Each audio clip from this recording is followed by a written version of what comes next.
बंद करा, बंद करा, बंद करा. घरणीची दारू बंद करा. प्रशासनाला त्रासलेल्या महिलांची हात जोडून विनंती.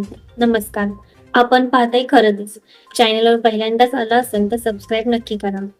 घरणी गाव आज दारूमध्ये बुडाले.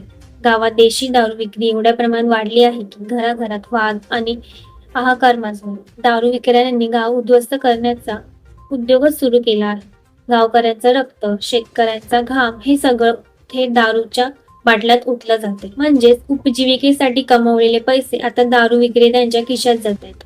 आईच्या डोळ्यातून वाहणारे अश्रू, लेकरांची भूक आणि संसार उद्ध्वस्त झाल्याचं विदारक चित्र. याला जबाबदार कोण? दारू विकणारे आणि त्यांना आश्रय देणारी यंत्रणा. गावकरी सांगतात, आम्ही निवेदन दिले, आंदोलनं केली, कित्येकदा हाक मारली, पण दारू विक्री थांबवायची बंदच झाली नाही.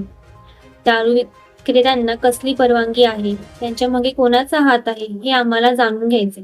घरणी गाव आज ओरडते, दारू विकणाऱ्यांनो थांबा. गावाच्या छातीवर पाय ठेवून पैसे कमवणं बंद करा.